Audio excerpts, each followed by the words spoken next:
నమస్కారం ప్రేక్షకులకు రథసప్తమి శుభాకాంక్షలతో కోనార్క్ రహస్యం ప్రత్యేక కార్యక్రమానికి స్వాగతం. మనం నిత్యం చూస్తున్న దైవం, మనల్ని అనునిత్యం కాపాడుతున్న దైవం సూర్య భగవానుడు. ఆయనే నారాయణుడు. చీకటిని తొలగించి సమస్త లోకాలకు వెలుగులు పంచేవాడు. ఉదయం బ్రహ్మగా, మధ్యాహ్నం మహేశ్వరుడిగా, సాయంత్రం విష్ణువుగా త్రిమూర్త్యాత్మకుడై 7 గుర్రాల రథంపై శ్వేత పద్మాని ధరించి దర్శనమిచ్చే భగవానుడు సూర్యుడు. మన వేద భూమిపై ఆ దేవదేవుని ఆలయాలు ఎన్నో ఉన్నాయి. నిత్య పూజా కైంకర్యాలతో కలకల్లాడుతున్నాయి. కానీ ఆదిత్యుని మూల విగ్రహమే లేని ఆలయం, పూజా క్రతువులకు నోచుకోని సూర్యాలయాన్ని మాత్రం కోనార్క్లోనే మనం చూడొచ్చు. మహిమాన్విత పురాణ గాథ, అంతకు మించిన చరిత్ర కలిగిన ఈ కోనార్క్ సూర్య దేవాలయం వెనుక దాగున్న రహస్యమేంటి? లోకానికి వెలుగులు పంచే భాస్కరుడి మూలమూర్తి ఇప్పుడెక్కడుంది? ఎన్నో విస్తుగొల్పే విషయాలను దాచుకున్న కోనార్క్ ఆలయం మనకేం చెబుతోంది? ఈ రథసప్తమి ప్రత్యేక కార్యక్రమంలో తెలుసుకుందాం.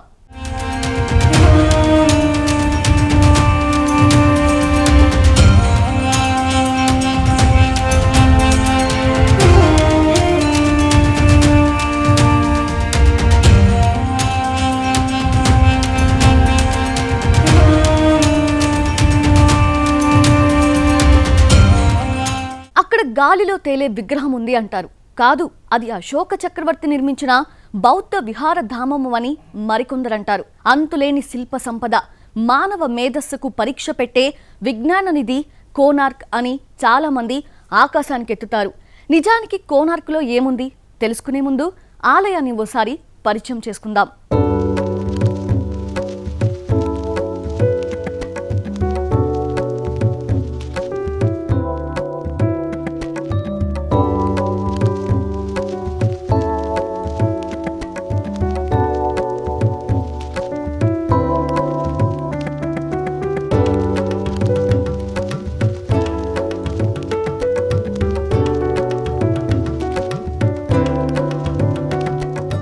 ఒడిషా సముద్ర తీర ప్రాంతం కనిపిస్తున్నది ఓ పురాతన కట్టడం.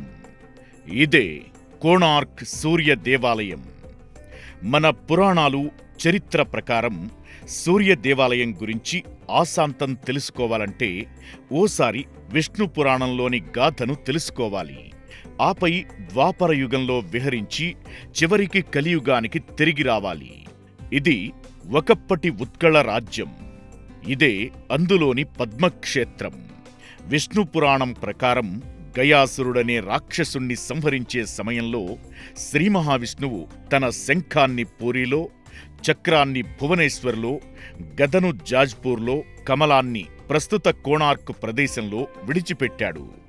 శంఖక్షేత్రమైన పూరికి మూలన ఉన్న శ్రీ మహావిష్ణువు అర్కక్షేత్రం అంటే పద్మక్షేత్రం కాబట్టే ఈ పుణ్యస్థలికి కోణ అర్క అనే పేరొచ్చింది. కాలక్రమంలో అది కోణార్క్గా మారింది. ఇక ఇక్కడే విష్ణుమూర్తి కృపకై స్వయంగా సూర్యుడు తపమాచరించాడని పద్మపురాణం చెబుతోంది.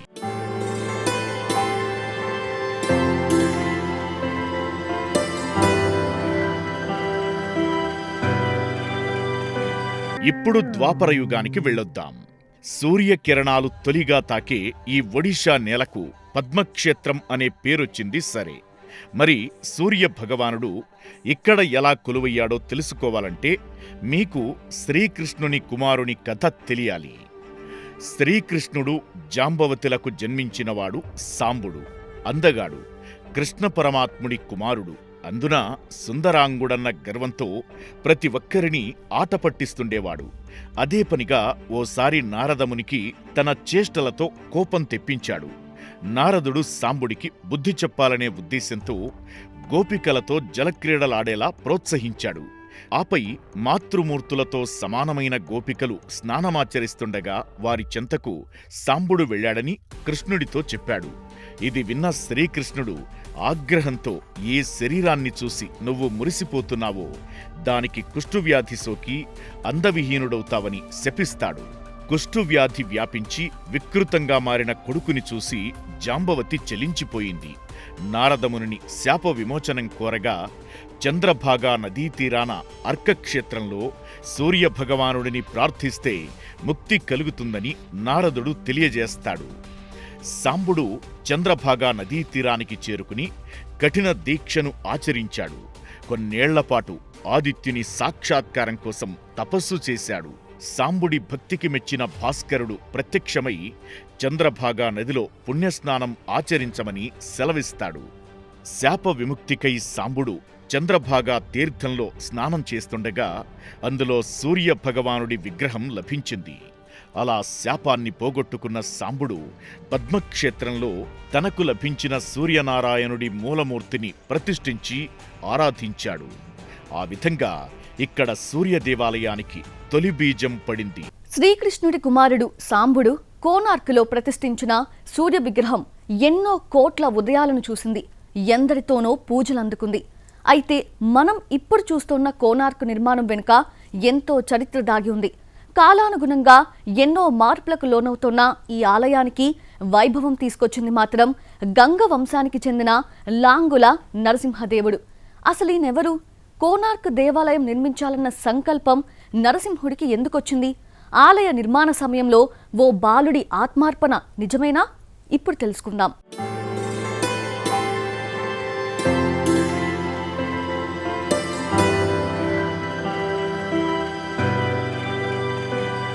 ద్వాపర యుగం నుంచి ఆరాధనలందుకుంటోన్న కోణార్క క్షేత్ర వైభవాన్ని ఇనుమడింపజేసింది మాత్రం గంగవంశానికి చెందిన లాంగుల నరసింహదేవుడు. ఈ నరసింహదేవుడు ఎవరో తెలుసా? అన్నా చెల్లెలితో కలిసి జగన్నాథుడు కొలువుదీరిన పూరీ ఆలయాన్ని నిర్మించిన రాజా అనంగభీముని తనయుడు, వీరుడు, కాకతీయ సామ్రాజ్యాన్ని గడగడలాడించిన శక్తిశాలి. అనేక యుద్ధాల్ని గెలిచిన అనంతరం విజయ తిలకాన్ని దిద్దిన అతని తల్లి కస్తూరీదేవి ఓ కోరిక కోరింది. తన భర్త శంఖక్షేత్రంలో నిర్మించిన పూరీ ఆలయాన్ని మించిన సూర్య దేవాలయాన్ని అర్కక్షేత్రంలో నిర్మించమని అడిగింది. సంతానం లేక చాలా ఏళ్లు బాధపడిన కస్తూరీదేవి కోణార్క సూర్యదేవుణ్ణి కొలిచాకే తాను జన్మించాడన్న సత్యం బోధించింది. అమ్మ శాసనం ప్రకారం పద్మక్షేత్ర ప్రాశస్త్యం తెలుసుకున్న తరువాత నరసింహదేవుడు అతిపెద్ద ఆలయాన్ని సూర్యుని పేరుతో నెలకొల్పాలన్న సంకల్పానికి పూనుకున్నాడు. కోణార్కాలయ నిర్మాణాన్ని తలపెట్టిన నరసింహదేవుడు తన రాజ్యంలోని శివసామంతరాయ్ మహాపాత్ర, మహారాణాలను బాధ్యులుగా నియమించాడు. వారిద్దరూ ఆలయ నమూనాను రాజు ముందుంచారు. అది వీక్షించిన రాజు అమితానందుడై వెంటనే పని మొదలుపెట్టమన్నాడు. వాస్తు పరిశీలన ప్రకారం ఉదయించిన సూర్యకిరణాలు తొలిసారిగా నేరుగా ఆలయ శిఖరాన్ని స్పృశించేలా సముద్ర సంగమాన చంద్రభాగా నదీ మధ్యలో దేవాలయాన్ని నిర్మించాలని ఆదేశించాడు. పని మొదలైంది. ఎక్కడెక్కడి నుంచో పెద్ద పెద్ద బండరాళ్లను తీసుకొచ్చి నది మధ్యలో వేశారు. కాని నది ఉద్ధృతి కారణంగా ఎన్ని రాళ్లను ప్రవాహంలో ఉంచినా అవి కొట్టుకుపోయాయి. ఈ విధానం సరైంది కాదని భావించిన శివ సామంతరాయ్ నదీ ప్రవాహాన్ని నియంత్రించేందుకు మరో మార్గాన్ని అన్వేషించాడు. ఇదే విషయాన్ని ఆలోచిస్తూ భోజన సమయంలో వేడివేడి అన్నం మధ్యలో చేయి ఉంచాడు. చేయి కాలిన కొడుకును చూసి శివసామంతుని తల్లి, మందిర నిర్మాణంలో కూడా నువ్వు ఇదే తప్పు చేశావు. నది మధ్యలో నుంచి కాదు, నదీ తీరం నుంచి నిర్మాణాన్ని ప్రారంభించమని సలహా ఇచ్చింది. ఆ ప్రకారమే మందిరానికి తొలి అడుగులు వేశారు. నదీ ప్రవాహంపై పునాదిని సిద్ధం చేశారు. అతిపెద్ద బండరాళ్లు, ఎర్రరాతి ఇసుకను దానిపైకి చేర్చారు. మహారాజు ఆదేశానుసారం అవిశ్రాంతంగా 12 ఏళ్ల పాటు 1200 మంది శిల్పకారుల కష్టఫలితంగా చివరికి దివ్య భవ్య కోణార్కాలయం సిద్ధమైంది. కాని అప్పుడే వారికి మరో సవాలు ఎదురైంది. ఆలయ శిఖరంపై అతిపెద్ద కలశ స్థాపన శిల్పులకు సాధ్యం కాలేదు. ఎన్నిసార్లు ప్రయత్నించినా విఫలమవుతూనే ఉన్నారు.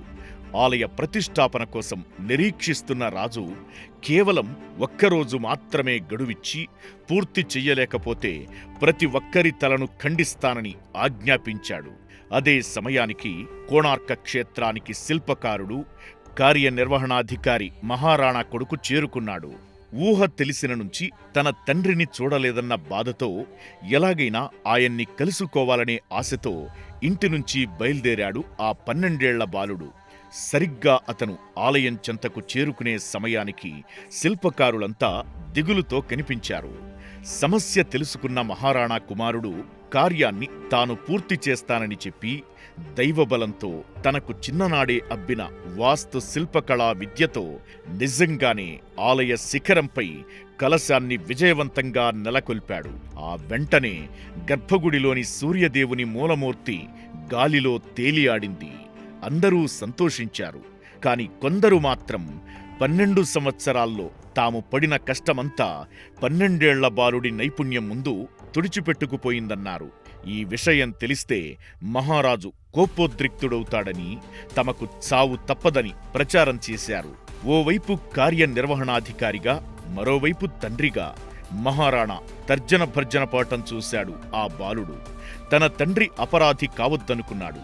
చెమర్చిన కళ్లతో ఆలయ శిఖరాన్ని అధిరోహించి అక్కడి నుంచి నదిలోకి దూకి ఆత్మార్పణ చేసుకున్నాడు. తానొక్కడి కోసం అంతమంది జీవితాలు బలి కాకూడదని తానే జీవితాన్ని త్యజించాడు.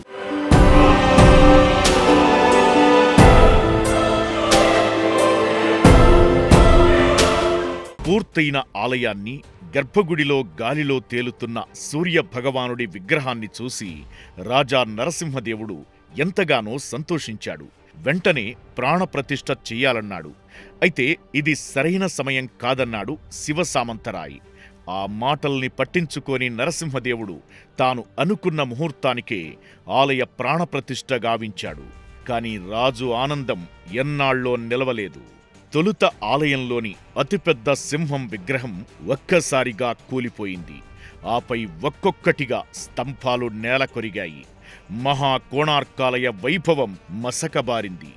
కాలక్రమంలో కారు చీకట్లు కమ్మి కీకారణ్యంలో కలిసిపోయింది.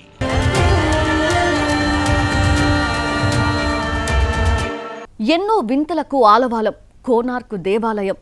పద్మపీఠంపై రథం ఆకారంలో ఆలయాన్ని నిర్మించడమే కాదు, ఆ రథానికున్న చక్రాలు ఖచ్చితమైన సమయాన్ని సూచించే మహా నైపుణ్యాన్ని ప్రదర్శించారు.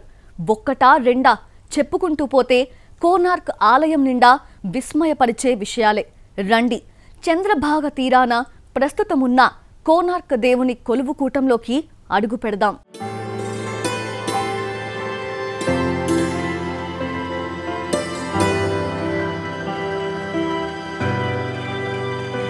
ఒడిషాలోని సుప్రసిద్ధ ఆలయాల్లో పేరెన్నికగన్నది కోణార్క్ సూర్యదేవాలయం.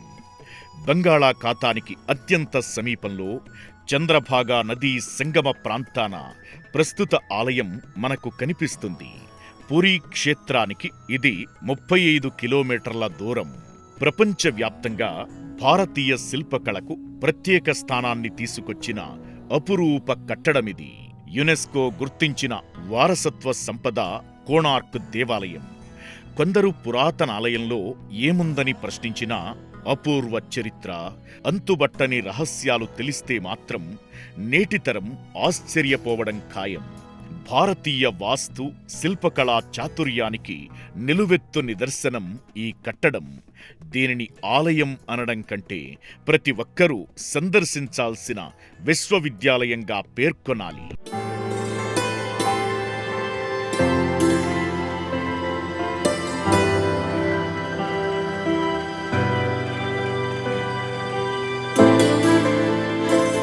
కోణార్క్లోని ప్రతి కట్టడం, ప్రతి విగ్రహం, ప్రతి రాయి వెనుక ఓ లెక్క ఉంది. సూర్యుని రథానికి ఉన్నట్టే ఆలయానికి రెండు వైపులా 12 జతల చక్రాలు చెక్కి ఉంటాయి. అంటే ఆలయమే ఓ రథంలా కనిపిస్తుంది. 30 మీటర్ల ఎత్తుతో సూర్య భగవానుడు సప్తాశ్వరథారూఢుడై వస్తున్నట్టు కనిపిస్తుంది. ఒకప్పుడు ఈ ఆలయం పొడవు 230 అడుగులు. కాని కాలానుగుణంగా అనేక మంది ఆంగ్లేయులు, ముస్లిం రాజుల విధ్వంసాలకు గురైన ఈ ఆలయం ప్రస్తుతం 100 అడుగుల వరకే విస్తరించి ఉంది. అంతేకాదు, సముద్రం నుంచి వీచే గాలులు, శిల్పాలు ఆలయ పైభాగాలను దెబ్బతీశాయి.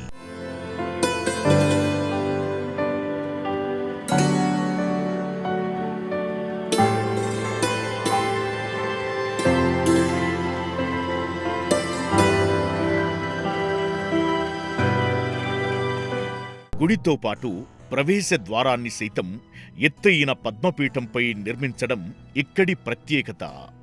లోపలికి ప్రవేశించేందుకు 4 ద్వారాలు ఉంటాయి. ప్రతి ప్రవేశ ద్వార నిర్మాణంలో విభిన్న శైలి కనిపిస్తుంది.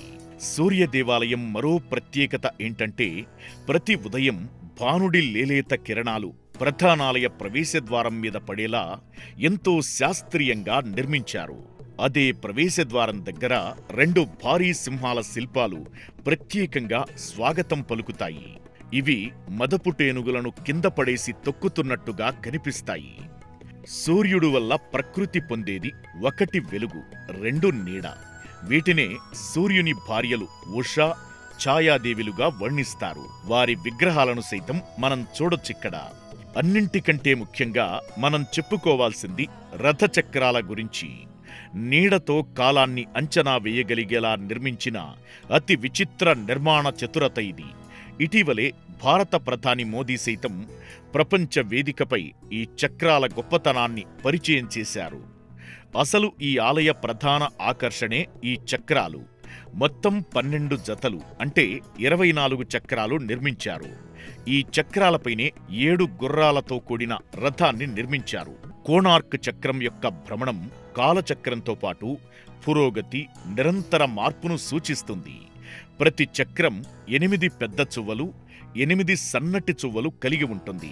ఈ 24 చక్రాలలో 6 ప్రధాన ఆలయానికి ఇరువైపులా ఉండగా 4 చక్రాలు 4 వైపులా కనిపిస్తాయి. తూర్పు ముందు భాగంలో ఉన్న మెట్లకు ఇరువైపులా 2 చక్రాలు ఉన్నాయి.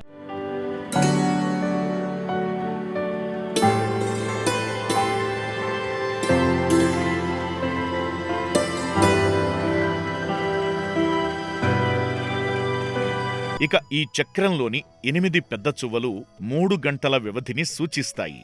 దీన్ని ఉపయోగించి సూర్యుని స్థానం ఆధారంగా సమయాన్ని లెక్కిస్తారు. 7 గుర్రాలు వారంలోని 7 రోజులు కాగా 12 జతల చక్రాలు సంవత్సరంలోని 12 నెలలను, 12 రాసులను సూచిస్తాయి. అలాగే మొత్తం 24 చక్రాలు రోజులోని 24 గంటలను సూచిస్తాయి. ఈ చక్రం ద్వారా సమయాన్ని ఎలా లెక్కించవచ్చో ఇప్పటికీ చూపించే గైడ్లు ఈ ఆలయంలో ఉంటారు. 24 చక్రాలలో 2 చక్రాలు సూర్యోదయం నుంచి సూర్యాస్తమయం వరకు సరైన సమయాన్ని చూపిస్తాయి. ఖచ్చితంగా చక్రం మధ్యలోని యాక్సెల్లో ఏదైనా చువ్వను ఉంచితే దాని నీడ ఆధారంగా సమయాన్ని తెలుసుకోవచ్చు.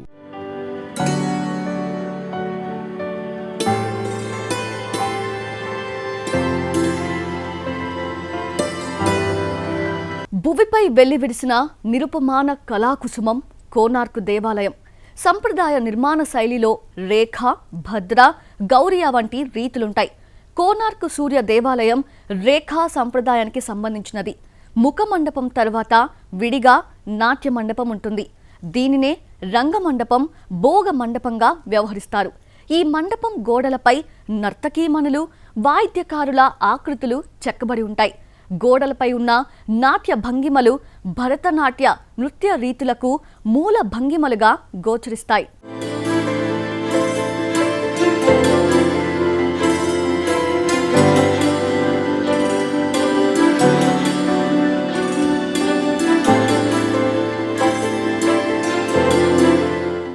ఆలయానికి ఎత్తులో 3 వైపులా 3 సూర్య విగ్రహాలు ఉంటాయి. ఉదయం బాలభానుడిలా, మిట్ట మధ్యాహ్నం ప్రచండ భానుడిలా, సాయంత్రం వేళ నీరసించినట్టుగా కనిపించే ఈ సూర్య విగ్రహ విన్యాసం యాత్రికులను కట్టిపడేస్తుంది.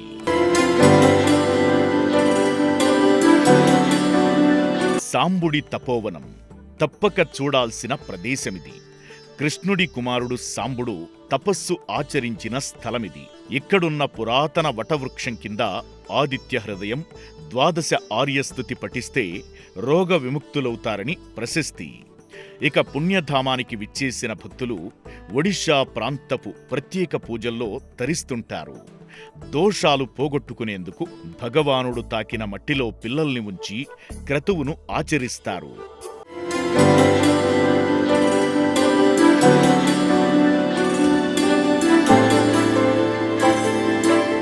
కోణార్క్లోని నవగ్రహ మండపం ఇక్కడికొచ్చిన ప్రతి ఒక్కరూ దర్శించాల్సిన పుణ్య ప్రదేశం. మానుష ఆకారంలో శిరస్సుపై మకుటాలతో పద్మాసన స్థితిలో ఈ విగ్రహాకృతులను మలిచారు. నిత్య పూజలు అందుకునే ఈ నవగ్రహ దైవాలు పూజించిన వారి గ్రహదోషాలను హరిస్తారని అంటారు. సూర్యుడు నవగ్రహాల మధ్యలో సప్తాశ్వరథారూఢుడై దివ్య తేజోమయంగా భాసిల్లుతాడు.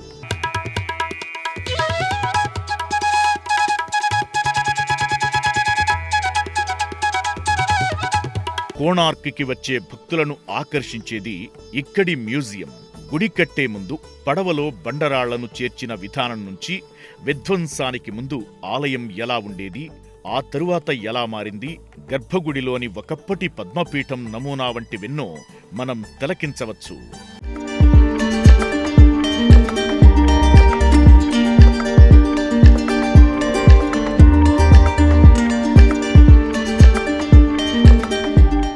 మనందరికీ తెలిసిందే, అయోధ్య ఆలయంలో శ్రీరామనవమి రోజున బాలరాముని నుదుటిపై సూర్యతిలకం ఏర్పడుతుంది అని. అయితే ఈ అద్భుతం నేటి ఆధునిక టెక్నాలజీ ఆధారంగా ఆవిష్కరింపచేశారు. కానీ 13వ శతాబ్దం నాడే కోనార్క్ ఆలయంలో సూర్యుని మూలమూర్తి గాలిలో తేలే వింతకు పురుడుపోశారు. ఇదెలా సాధ్యమైంది? మరిప్పుడు ఆ మూలమూర్తి ఎక్కడుంది? ప్రస్తుత కోనార్క్ ఆలయానికి గర్భగుడి ఉందా?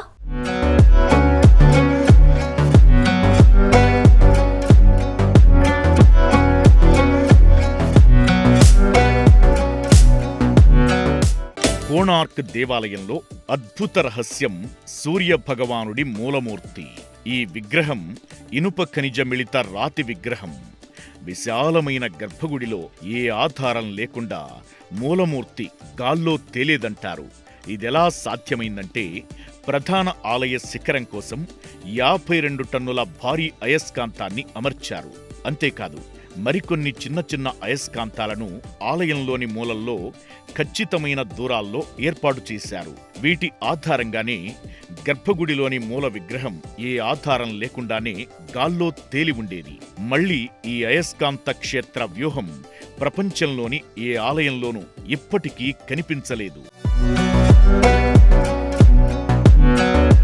కోణార్క్లోని అసలైన మూల విగ్రహాన్ని విదేశీయులు పట్టుకెళ్లారని కొన్ని వార్తలు ప్రచారంలో ఉన్నా ఇప్పటికీ పూరిలో భద్రపరిచి ఉందని చెబుతారు. ఓ ముస్లిం రాజు దండయాత్ర చేసిన సమయంలో రాజ నరసింహదేవుడు కోణార్క్లోని మూలమూర్తితో పాటు అరుణ స్తంభాన్ని పూరికి తరలించాడని అంటారు. సూర్యకిరణాల ప్రసరణను మార్చి ఆదిత్యుని విగ్రహంపై పడేలా చేసిన కోణార్క్ అరుణ స్తంభాన్ని ఇప్పటికీ మనం పూరిలో దర్శించుకోవచ్చు. జగన్నాథుని ఆలయానికి వెళ్లే దారిలో భక్తులు దీపారాధన చేసే స్తంభమే అరుణ స్తంభం. పూరీ జగన్నాథ ఆలయం లోపల ఉత్తరం వైపున సూర్య దేవాలయం ఉంటుంది. అందులోని గర్భాలయంలో 2 విగ్రహాలు కనిపిస్తాయి. ఒకటి ఇంద్రుడి విగ్రహం కాగా, దాని ముందు కోణార్క్ సూర్య విగ్రహం ప్రతిష్ఠించిన అనంతరం అది సూర్యాలయంగా మారింది. పూరీకి వెళ్లిన వారెవరైనా కోణార్క్ సూర్య విగ్రహాన్ని ఇక్కడ దర్శించుకోవచ్చు. 1000 ఏళ్ల చరిత్ర, అపురూప పురాణగాథ కలిగిన ఈ భాస్కరుని మూర్తిని మనసారా ప్రార్థించవచ్చు.